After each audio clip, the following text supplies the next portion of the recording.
8वीं बोर्ड परीक्षा 2024 कक्षा 8 की सामाजिक विज्ञान का जो एसएसटी का पेपर सोशल साइंस का वो वाला पेपर आपके 2 अप्रैल 2024 को होने वाला है। उसके लिए वीडियो काफ़ी इंपॉर्टेंट है। हम संजीव डेस्क वर्क का जो मॉडल पेपर नंबर 2 है वो इस वीडियो में सोल्व करने वाले हैं। ये आपका दूसरा मॉडल पेपर है जो कि आपकी संजीव डेस्क वर्क में दे रहा है। ये पेपर काफ़ी इंपॉर्टेंट है आपकी 2 तारीख के पेपर के लिए, 2 अप्रैल को जो आपका पेपर होगा उसके लिए। तो वीडियो को शुरू से अंत तक देखना और आप जो इसकी पीडीएफ ऐप से प्राप्त कर सकते हैं और ऐप के ऊपर आप जो आपकी जो बोर्ड परीक्षा के टेस्ट भी दे सकते हैं। 8वीं का जो व्हाट्सअप ग्रुप है उसको ज्वाइन कर लेना। साथ ही आपको मैथ्स में किसी प्रकार की कोई समस्या है, सवाल नहीं आता हो तो उसका फोटो खींचकर इस नंबर पर भेज देना, उसका सोल्यूशन आपको वीडियो के रूप में भेज दिया जाएगा। आइए अब आपका जो सामाजिक विज्ञान का जो पेपर है वो इस वीडियो में हम देख लेते हैं 2024 का। पहला प्रश्न आपके सामने है कि मराठों ने कोटा व बूंदी पर आक्रमण कब किया था। तो इसका जो सही आंसर है हम आपको बताते हैं। सही आंसर आपके 1726 में।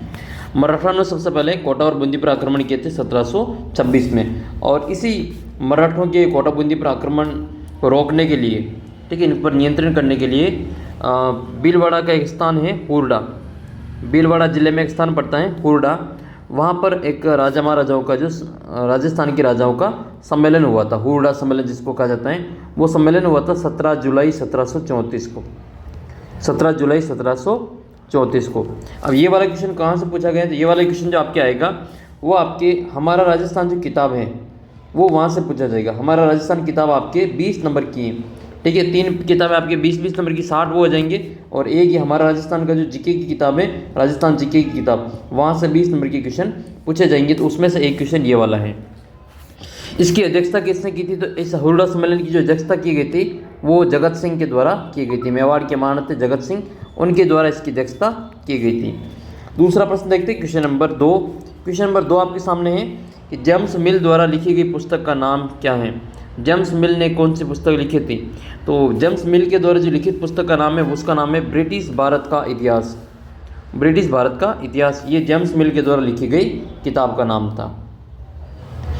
अच्छा, भारत का जो प्रथम गवर्नर जनरल है वो कौन था? कमेंट करके बताना। भारत का प्रथम गवर्नर जनरल कौन था? इसका उत्तर कमेंट करके बताना।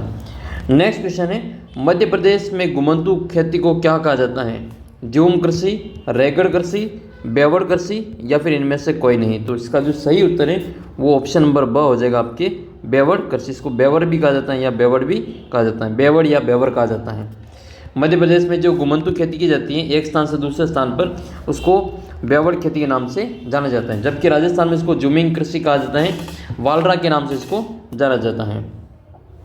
अगला प्रश्न आपकी कि भारत में सर्वोच्च न्यायालय स्थापित हैं। भारत का जो सुप्रीम कोर्ट है, सर्वोच्च न्यायालय का मतलब होता है सुप्रीम कोर्ट। तो सुप्रीम कोर्ट कहाँ पर स्थापित है? इसका जो सही उत्तर है वो आपके हो जाएगा नई दिल्ली। नई दिल्ली में अपना भारत का जो सुप्रीम कोर्ट है, सर्वोच्च न्यायालय, वो स्थापित है, ठीक है। ये तो हो गया सुप्रीम कोर्ट। अब आपको बताना है कि जो राजस्थान का जो हाई कोर्ट है या फिर उच्च न्यायालय है, राजस्थान का उच्च न्यायालय, वो राजस्थान के किस शहर में है? ऑप्शन में देता हूँ आपको, जयपुर, जोधपुर, जयपुर, जोधपुर, उदयपुर और जयपुर, जोधपुर, उदयपुर और एक नाम है इसमें आपके कोटा। इसमें से किस स्थान पर राजस्थान का जो हाई कोर्ट स्थित है? ठीक है, राजस्थान का उच्च न्यायालय बना हुआ है। अगला प्रश्न है, किन आम चुनाव में पहली बार पूरे देश में ईवीएम का प्रयोग किया गया था? तो सबसे पहले ईवीएम का जो प्रयोग है वो किस आम चुनाव में किया गया था? तो इसका जो सही उत्तर है वो हम लिखेंगे 2004 में। सन 2004 के चुनाव में सबसे पहले जो पूरे देश में ईवीएम का प्रयोग किया गया था। ईवीएम का पूरा नाम क्या होता है? ईवीएम। आपने अभी जो राजस्थान में जो चुनाव हुए थे उसमें देखा होगा, ईवीएम इसका पूरा नाम होता है electronic voting machine. Electronic voting machine इसका पूरा नाम होता है। तो इसका सबसे पहले प्रयोग पूरे देश में पहली बार जो एक साथ कब हुआ था? तो पहली बार पूरे देश में ईवीएम का प्रयोग 2004 में हुआ था। नेक्स्ट है, पदार्थों को संसाधन में परिवर्तन करने वाला कारक क्या कहलाता है? पदार्थों को संसाधन में परिवर्तन करने वाला कारक क्या कहलाता है? तो उस कारक को कहा जाता है समय और प्रौद्योगिकी। क्या कहते हैं उसको? समय और प्रौद्योगिकी कहा जाता है। नेक्स्ट क्वेश्चन है क्वेश्चन नंबर 7। क्वेश्चन नंबर 7 है कि वस्तु अथवा पदार्थ को संसाधन बनाती हैं। तो कौन है जो वस्तु अथवा पदार्थ को संसाधन बनाती हैं? तो उसकी जो प्रयोज्यता होती है, प्रयोज्यता जो उसकी आवश्यकता होती है उसको संसाधन बना लेती हैं। नेक्स्ट है 8वां क्वेश्चन आपके कि राजस्थान में न्यूनतम लिंगानुपात किस जिले का है। तो सबसे कम लिंगानुपात किस जिले का है, वो धौलपुर जिले का है। सबसे कम लिंगानुपात धौलपुर जिले का है। ये भी क्वेश्चन आपके हमारे राजस्थान किताब से ही पूछा गया है। तो सबसे कम लिंगानुपात जो है वो धौलपुर जिले का है। आपको एक प्रश्न का उत्तर और करना है कि किस जिले का लिंगानुपात सबसे अधिक है। सबसे अधिक है, सबसे अधिक लिंगानुपात राजस्थान के किस जिले का है, वो आप कमेंट करके बताएंगे। लिंगानुपात होता क्या है तो आप देख सकते हैं। लिंगानुपात मतलब ये होता है कि 1000 पुरुषों पर प्रति 1000 पुरुषों पर जो महिलाओं की संख्या होती है, ठीक है, प्रति 1000 पुरुषों पर महिलाओं की संख्या, उसको हम लिंगानुपात कहा जाता है। 1000 पुरुषों पर कितनी महिला है, वो उसका लिंगानुपात कहलाता है। तो धौलपुर जिले में 1000 प्रति 1000 महिलाओं पर पुरुषों पर महिलाओं की संख्या सबसे कम है। आप कमेंट करके बताएंगे कि राजस्थान की किस जिले का लिंगानुपात है वो सर्वाधिक है, सबसे ज़्यादा है। अगले क्वेश्चन की ओर बढ़ते हैं, क्वेश्चन नंबर 9। इसमें आपको सुमेलित करना है दीवानी क्या होती है, शेर मैसूर किसे कहा जाता है, रानी चेन्नम्मा कौन थी और सिपाही किसे कहा जाता है। तो दीवानी किसे कहा जाता है, दीवानी कहा जाता है जो राजस्व वसूल करने वाला अधिकार होता है उसको दीवानी कहा जाता है। भू राजस्व वसूल करने का अधिकार दीवानी कहा जाता है। शेर ए मैसूर किसे कहा जाता है, तो शेर ए मैसूर टीपू सुल्तान को कहा जाता है। शेर ए मैसूर टीपू सुल्तान को कहा जाता है। नेक्स्ट है रानी चेन्नम्मा। तो रानी चेन्नम्मा कौन थी, रानी चेन्नम्मा कितूर में जो अंग्रेजी विरोधी जो आंदोलन हुआ था इसका नेतृत्व इन्होंने किया था। कितूर में अंग्रेज विरोधी जो आंदोलन हुआ था इसका नेतृत्व किसने किया था, तो रानी चेन्नम्मा ने किया था। सिपाही, तो सिपाही को सिपाही कहा जाता है, इसका उत्तर हो जाएगा सी। फिर आपके अगला प्रश्न आता है जो उसमें उत्तर आपको हाँ और ना में देना है। देखो हाँ और ना में उत्तर देना है कि मानव संसाधन ही अंतिम संसाधन है। तो ये बात बिल्कुल सही है कि मानव संसाधन ही अंतिम संसाधन होता है, इसका उत्तर लिखेंगे हम इसमें हाँ। विश्व में सबसे अधिक लोग उत्तरी अमेरिका महाद्वीप में रहते हैं, तो ये बिल्कुल गलत हो जाएगा। विश्व में सबसे अधिक लोग अपने एशिया महाद्वीप में रहते हैं, तो ये आपके ना हो जाएगा। कौन से महाद्वीप में रहते हैं सबसे ज़्यादा, तो एशिया महाद्वीप में सबसे ज़्यादा रहते हैं, तो उत्तरी अमेरिका इसका उत्तर गलत है। चीन में नील नदी का मैदान घना बसा हुआ है, तो ये आपके गलत हो जाएगा। नील नदी चीन में नहीं है, नील नदी चीन में नहीं है, तो इसका उत्तर हो जाएगा आपके ना। चौथा है आपके यूनाइटेड किंगडम में निम्न जन्म दर और मृत्यु दर के कारण जनसंख्या वृद्धि दर मंद है। तो यहाँ ये बिल्कुल सही बात है कि यूके में जो आपके जन्म दर और मृत्यु दर का है जो निम्न है होने के कारण वहाँ पे वृद्धि दर बिल्कुल निम्न है, मंद है, तो ये बिल्कुल आपके हो जाएगा हाँ। अगला प्रश्न ये है कि न्यूनतम मेहताना कानून की आवश्यकता क्यों पड़ी, न्यूनतम मेहताना कानून की आवश्यकता क्यों पड़ी। तो देखो न्यूनतम मेहताना कानून क्या होता है कि न्यूनतम मेहताना कानून इसलिए आवश्यकता पड़ी क्योंकि बहुत सारे मज़दूरों को उनके मालिक सही मेहताना नहीं देते थे, यानी कि उनकी जो मजदूरी है वो समय पे नहीं देते थे, सही मजदूरी नहीं देते थे। क्योंकि मज़दूरों को काम की ज़रूरत होती थी इसलिए वे सौदेबाजी नहीं कर पाते थे और बहुत कम मजदूरी पर ही वो काम करने के लिए तैयार हो जाते थे। यह कानून सारे मजदूरों तथा घरेलू नौकरों के हितों की रक्षा करने के लिए आवश्यक है, इसलिए जो न्यूनतम मेहताना कानून की आवश्यकता पड़ी क्योंकि जो मजदूरों को जो काम की आवश्यकता होती है वो इसका सौदेबाजी ज़्यादा नहीं करते हैं और जो कम दाम में भी काम करने को तैयार हो जाते हैं, जो कि उनका जो शोषण होता है, इस कारण जो इस कानून की आवश्यकता पड़ी। अगला प्रश्न आपका ये 12वां है कि साइबर सुरक्षा के कोई 2 उपाय बताइए। साइबर सुरक्षा जो इंटरनेट से संबंधित है इसको साइबर सुरक्षा कहा जाता है। तो साइबर सुरक्षा के लिए पहला तो आपको ये ध्यान रखना है कि अपने कंप्यूटर और लैपटॉप का में जो नवीनतम जो आपके एंटीवायरस होता है उसका प्रयोग करना चाहिए। ठीक है, अपने कंप्यूटर और लैपटॉप में नवीनतम जो लेटेस्ट अपडेट वाला जो एंटीवायरस सॉफ्टवेयर होता है उसका प्रयोग करना चाहिए। दूसरा ये है कि अपनी जो निजी जानकारी है किसी को भी फ़ोन या ईमेल पर अपनी व्यक्तिगत जानकारी नहीं देना चाहिए। किसी अनजान व्यक्ति को या किसी को भी फ़ोन पर जो अपनी ईमेल पर जो अपनी व्यक्तिगत जानकारी जो पर्सनल जो जानकारी है वो किसी व्यक्ति को फ़ोन पर अनजान व्यक्ति को नहीं देना चाहिए। ये दोनों प्रमुख इसके उपाय हैं। नेक्स्ट क्वेश्चन फिर आपका ये कि झांसी की रानी लक्ष्मीबाई की अंग्रेज़ों ने ऐसी क्या मांग थी जिससे कि अंग्रेज़ों ने ठुकरा दी थी। यानी कि झांसी की जो रानी थी लक्ष्मीबाई, उनकी अंग्रेज़ों से ऐसी क्या मांग थी जो कि अंग्रेज़ों ने उसको ठुकरा दी थी। तो देखो प्रमुख जो मांग थी झांसी की रानी की वो ये थी कि कंपनी उसके पति की मृत्यु के बाद गोद लिए गए जो उनका बेटा था उसको राज्य का वैध उत्तराधिकारी मान ले। लेकिन ये जो अंग्रेज़ों ने इस मांग को ठुकरा दिया था। यानी कि झांसी की रानी का जो झांसी की रानी के पति की मृत्यु के बाद उसका जो गोद लिया हुआ बेटा था वो उसका अगला उत्तराधिकारी बने, लेकिन अंग्रेज़ों ने इस जो मांग थी उसको ठुकरा दिया था। अगला प्रश्न आपका ये है, 14वां क्वेश्चन है कि राजस्थान के किसी एक वृहद उद्योग का वर्णन कीजिए। वृहद उद्योग आपको पता होगा, राजस्थान में कई सारे वृहद उद्योग हैं, इनमें से सूती वस्त्र उद्योग एक वृहद उद्योग होता है। तो राजस्थान में वर्तमान में वृहद उद्योगों की जो तेज़ी से विकास होने के कारण राज्य का औद्योगिक दृष्टि से पहचान बनी है। राजस्थान का प्रमुख उद्योगों में से एक औद्योगिक जो वृहद उद्योग है वो है सूती वस्त्र उद्योग। यह राजस्थान का सबसे प्राचीन उद्योग है। सूती वस्त्र उद्योग राजस्थान का सबसे प्राचीन उद्योग है। वर्तमान में भीलवाड़ा राजस्थान का प्रमुख वस्त्र उत्पादक क्षेत्र है। इसी कारण भीलवाड़ा को राजस्थान की वस्त्र नगरी कहा जाता है। भीलवाड़ा को राजस्थान की वस्त्र नगरी कहा जाता है, या फिर इसी को राजस्थान का मैनचेस्टर भी कहा जाता है। राजस्थान का मैनचेस्टर, ये भी राजस्थान को ही कहा जाता है। भीलवाड़ा को ही जो राजस्थान का मैनचेस्टर कहा जाता है। इसके अतिरिक्त वस्त्रों की रंगाई, छपाई और बंदेज का कार्य जयपुर, जोधपुर, चूरू, बीकानेर, नागौर आदि क्षेत्र में जो प्रमुख रूप से किया जाता है। अगला जो प्रश्न है कि स्थायी बंदोबस्त की मुख्य विशेषताओं का वर्णन कीजिए। स्थायी बंदोबस्त की प्रमुख विशेषता कौन कौन सी है, उनका वर्णन करना है। देखो, स्थायी बंदोबस्त की मुख्य विशेषता क्या क्या है। पहला तो ये कि राजाओं और तालुकदारों को जमींदार मान लिया गया था इसमें, ठीक है। इसमें जो स्थायी बंदोबस्त व्यवस्था थी, इसमें जो राजा थे, जो भी तालुकदार थे, उनको उन सभी को जो जमींदार मान लिया था। दूसरा ये है कि उन्हें किसानों से लगान वसूलने और कंपनी को राजस्व चुकाने का जिम्मा सौंपा गया था। जो राजा थे, तालुकदार थे, इनको किसानों से लगान वसूलने और उनको कंपनी को जो राजस्व चुकाने का जिम्मा सौंप दिया था। जमींदारों द्वारा चुकाई गई राशि अस्थायी रूप से तय कर दी गई थी, अर्थात भविष्य में इसमें बढ़ोतरी नहीं की जा सकती थी। और जो जमींदार राजस्व चुकाने में विफल रहता था उसकी जमींदारी छीन ली जाती थी। ये इसके प्रमुख जो 4 विशेषताएं हैं वो आपको याद कर लेनी है। अगला प्रश्न आपका है कि रोपण कृषि क्या है। रोपण कृषि किसे कहा जाता है, रोपण कृषि का वर्णन करना।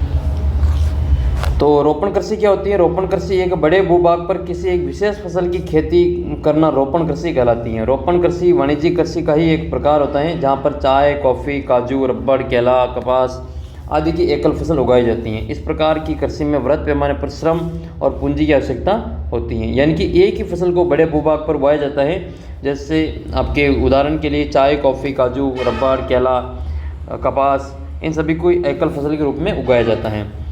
और इसमें क्या होता है कि बड़े पैमाने पर जो श्रम, मजदूरों की और पैसों की आवश्यकता होती है। उत्पादन का प्रसंस्करण भी खेतों पर ही या फिर निकट के कारखाने में किया जा सकता है। रोपण कृषि के मुख्य क्षेत्र विश्व के उष्णकटिबंधीय प्रदेशों में पाए जाते हैं, जहाँ पर जैसे मलेशिया में रबड़, सबसे ज़्यादा रबड़ मलेशिया में होता है।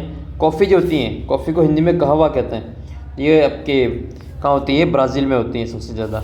और भारत और श्रीलंका में चाय होती है, सबसे ज़्यादा चाय भारत और श्रीलंका में होती है। इसके कुछ उदाहरण है रोपण कृषि के। अगला प्रश्न आपके ये है कि कौन सा उद्योग आधुनिक उद्योग का मेरुदंड कहा जाता है। मोस्ट इंपोर्टेंट क्वेश्चन बनता है ये, कौन सा उद्योग आधुनिक उद्योग का मेरुदंड कहा जाता है, उसको क्यों कहा जाता है। तो याद रखना, इस्पात उद्योग को आधुनिक उद्योगों का मेरुदंड कहा जाता है। रीढ़ की हड्डी कहा जाता है इस्पात उद्योग को, बाकी सभी उद्योगों तो इस्पात उद्योग को आधुनिक उद्योगों का मेरुदंड क्यों कहा जाता है, इसका कारण क्या है। तो इस्पात उद्योग को आधुनिक उद्योगों का मेरुदंड इसलिए कहा जाता है क्योंकि लगभग सभी जो उद्योग में इस्पात को कच्चे माल के रूप में प्रयोग किया जाता है। लगभग सभी वस्तुओं का निर्माण इस्पात का प्रयोग करके किया जाता है। उद्योगों के लिए आवश्यक मशीनें, पोत, रेलगाड़ियाँ, ट्रक, औजार, सभी चीज़ें इस्पात की बनी होती हैं। बिना इस्पात के अन्य उद्योगों का विकास संभव नहीं है। इसी कारण से इस्पात उद्योग को आधुनिक उद्योगों का मेरुदंड कहा जाता है। यानी कि इस्पात उद्योग को जो बाकी सभी उद्योगों की रीढ़ की हड्डी कहा जाता है। अगला जो प्रश्न आपकी ये 18वां प्रश्न है। कल्पना कीजिए कि आप 1850 के दशक में जी रहे हैं। आपने वुड की नीति, जो वुड्स डिस्पैच के नाम से जाना जाता है, वुड्स डिस्पैच के बारे में सुना है, तो इसके बारे में अपनी प्रतिक्रिया लिखिए। ये जो वुड के जो नीति पत्र हैं, वुड्स डिस्पैच, वो क्या थे इसके बारे में आपको वर्णन करना। वुड्स डिस्पैच क्या है वो हम इसमें देख लेते हैं। वुड्स डिस्पैच के बारे में ये है कि इसके बारे में मेरी प्रतिक्रिया निम्न प्रकार होगी कि वुड के नीति पत्र ने प्राच्यवादी ज्ञान को बिल्कुल नकार दिया और उसके स्थान पर यूरोपीय शिक्षा पद्धति को अपनाने से होने वाले व्यवहारिक लाभ का उल्लेख किया, जबकि भारत में प्राच्य विद्या बहुत ही उन्नत था। मैं उसके तर्क का प्रबल विरोध करना चाहता हूं, क्योंकि उसने कहा था कि यूरोपीय शिक्षा का व्यवहारिक लाभ आर्थिक क्षेत्र में भी होगा, जबकि ऐसा नहीं होता है।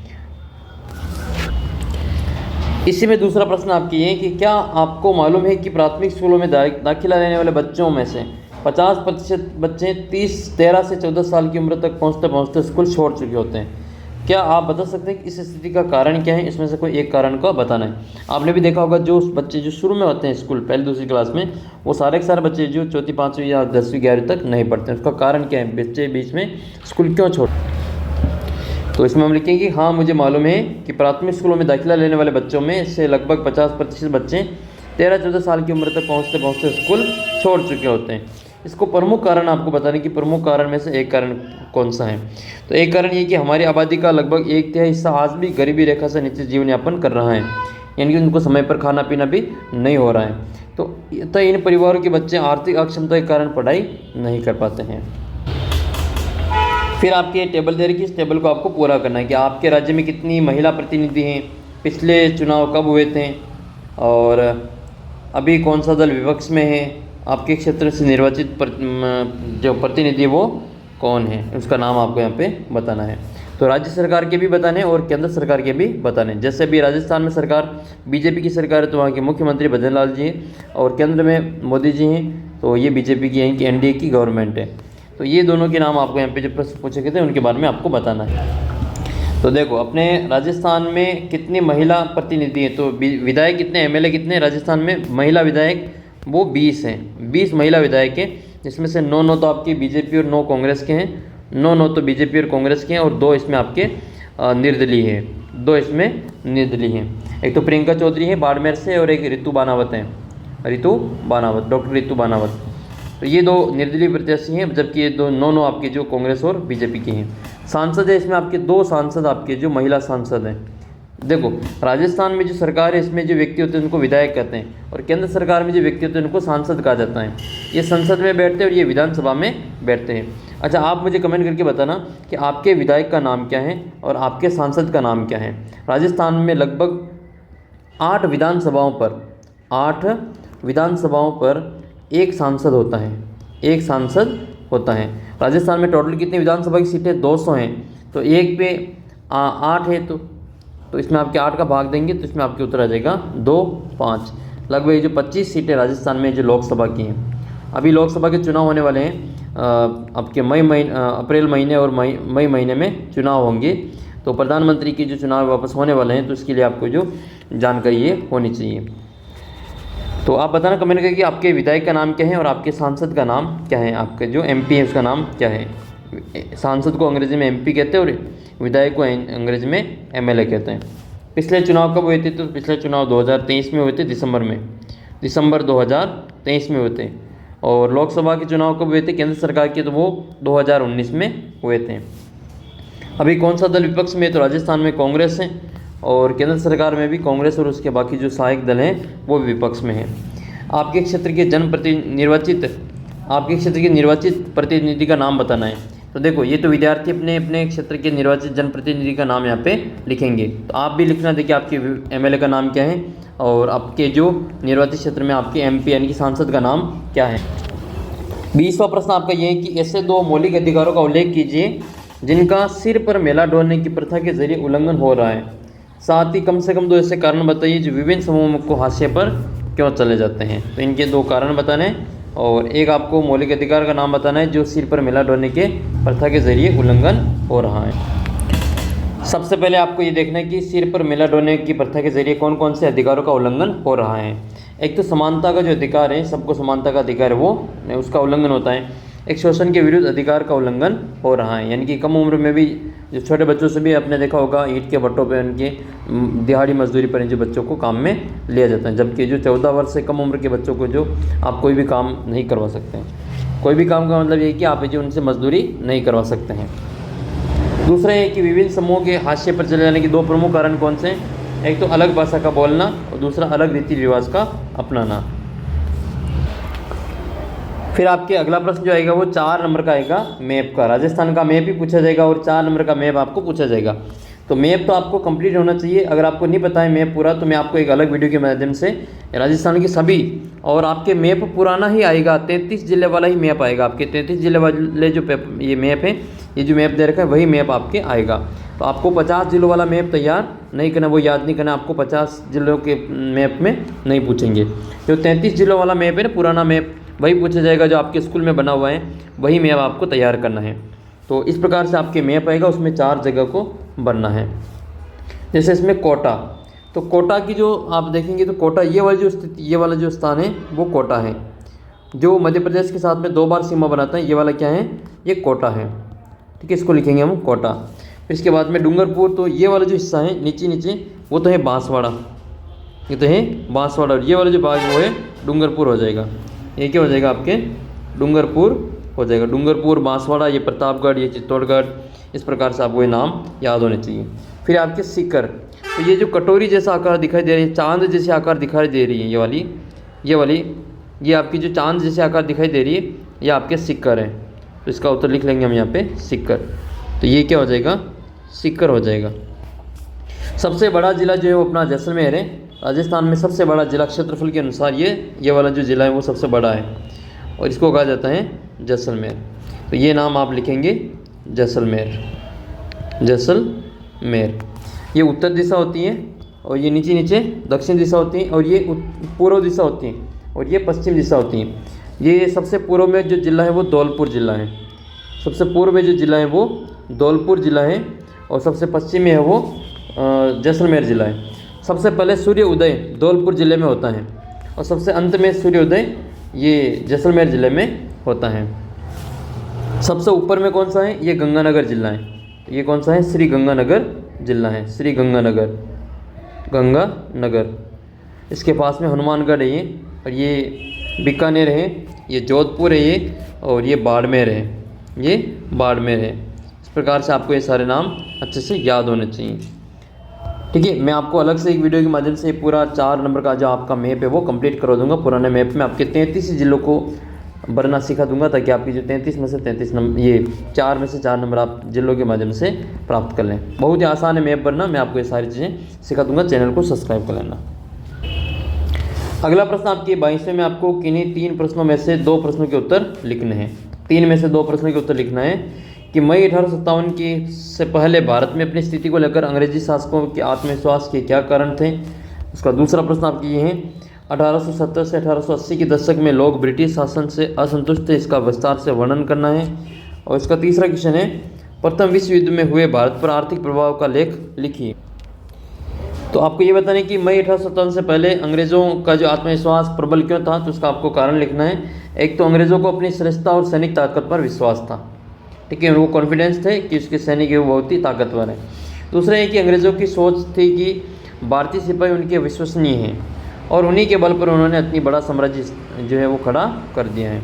तीसरा ये कि वे जानते थे कि स्थानीय जमींदार और राजा उनके शासन का समर्थन करते हैं, इस कारण भी वो आत्मविश्वासी थे।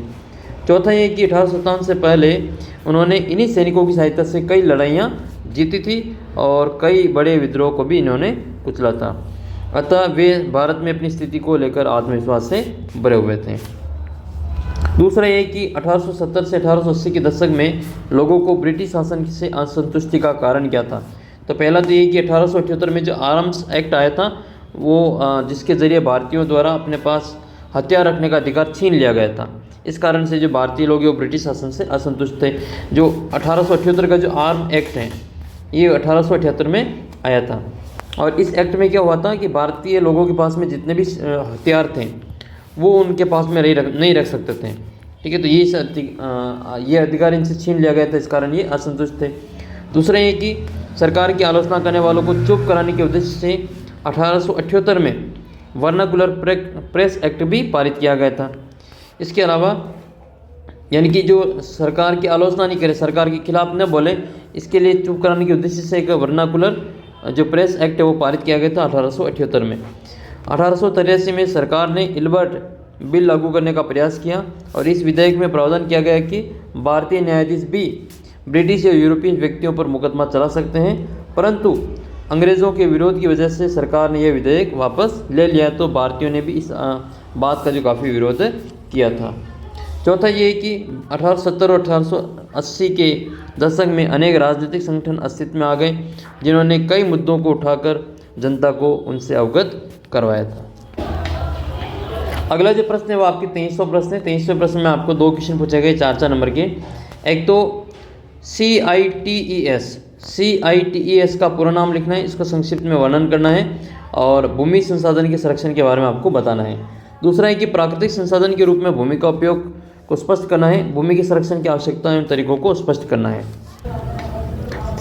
सबसे पहले हम देखते हैं कि ये CITES क्या है। तो वनस्पति और वन्य जीवों के संरक्षण हेतु अंतर्राष्ट्रीय स्तर पर अनेक कदम उठाए गए थे। इसमें से आपके जो CITES हैं, इसका पूरा नाम होता है, CITES का पूरा नाम द कंजर्वेशन और international trade in endangered species of wild fauna and flora की स्थापना की गई थी, जिसमें प्राणियों और पक्षियों की अनेक जातियों की सूची तैयार की गई। इस सूची में दिए गए सभी पक्षियों और प्राणियों के व्यापार पर प्रतिबंध लगाया गया, जिससे कि वन्य जीवों के संरक्षण में मदद मिली। और CITES सरकारों के बीच और वन्य संरक्षणों का जो बीच में किया गया एक समझौता है। फिर आपके भूमि संसाधन का संरक्षण के लिए क्या क्या उपाय करने हैं, तो ये आपके कि विश्व में बढ़ती जनसंख्या और बढ़ती मांग के कारण वन भूमि और कृषि योग्य भूमि का विनाश हुआ है, जिसके फलस्वरूप प्राकृतिक संसाधन के समाप्त होने का खतरा उत्पन्न हो गया है और भूमि संसाधन का संरक्षण किया जाना आवश्यक है। वनोरोपण, भूमिदार रासायनिक कीटनाशकों एवं उर्वरकों का विनियमित उपयोग और अतिचारण पर रोक आदि भूमि संरक्षण के लिए प्रयुक्त कुछ सामान्य तरीके होंगे। अगला प्रश्न आपके कि भारत के कोई 2 उद्देश्य, संविधान के कोई 2 उद्देश्य बताइए और भारतीय संविधान में उल्लेखित मौलिक अधिकारों के नाम आपको बताना है। या फिर इसके अथवा में भारतीय राज्य धर्म की फासला भी रखता है, उसमें हस्तक्षेप भी करता है, इस कथन पर है जो अपना विचार लिखें। सबसे पहले हम ये देखते हैं कि संविधान के उद्देश्य क्या है। संविधान का मतलब ये होता है कि संविधान उन आदर्शों को सूत्रबद्ध करता है जिसके आधार पर नागरिक अपने देश को अपनी इच्छा और सपनों के अनुसार रच सकते हैं। अर्थात संविधान ही बताता है कि हमारे समाज का मूलभूत स्वरूप क्या हो। दूसरा है कि संविधान का दूसरा मुख्य उद्देश्य है कि देश की राजनीतिक व्यवस्था को तय करना कि वह जो राजतंत्रात्मक होगी या फिर लोकतंत्रात्मक होगी। फिर भारतीय संविधान में उल्लेखित मौलिक अधिकार कौन कौन से वो देख लेते हैं। भारतीय संविधान में कुल 6 मौलिक अधिकार वर्तमान में उल्लेख मिलता है। शुरू में कितने थे, पहले जो 7 थे, एक इसको हटा दिया था, जो संपत्ति का अधिकार था उसको हटा दिया था। तो इसमें पहला है आपके समानता का अधिकार, सभी को समानता का अधिकार है। स्वतंत्रता का अधिकार, सभी को स्वतंत्रता का अधिकार है। शोषण के विरुद्ध अधिकार, धार्मिक स्वतंत्रता का अधिकार, सांस्कृतिक और शैक्षणिक अधिकार और संवैधानिक उपचारों का अधिकार। ये टोटल है जो भी वर्तमान में 6 मौलिक अधिकार हैं, जबकि पहले मूल संविधान में 7 अधिकार थे।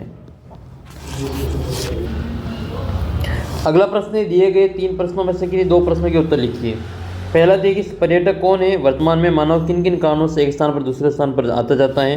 दूसरा, सड़क पर चलते समय आपके द्वारा अपनाई जाने वाली 4 सावधानियाँ लिखिए और आपके मोहल्ले में लोग इधर उधर कचरा फेंक देते हैं, उन्हें कैसे समझाएंगे। इन 3 में से आपको कोई 2 प्रश्न करने हैं, 4 और 4 8 नंबर आपके जो यहाँ से मिलेंगे। सबसे पहले देख लेते हैं पर्यटक क्या होता है। पर्यटक एक ऐसा व्यक्ति होता है जो अपने सामान्य दैनिक जीवन के माहौल से अलग किसी अन्य स्थान पर कुछ समय के लिए अस्थायी रूप से रहता है। अपना उद्देश्य पूरा होने के बाद पुनः अपने मूल स्थान पर लौट आता है।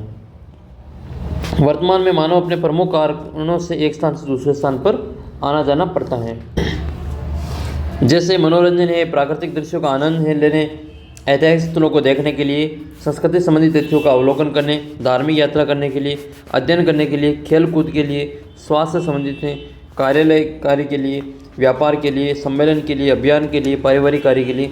इन सभी कारणों से जो एक स्थान से दूसरे स्थान पर व्यक्ति आता जाता रहता है। फिर आपके अगला प्रश्न है कि सड़क पर चलते समय आपको कौन कौन सी सावधानियाँ रखनी चाहिए।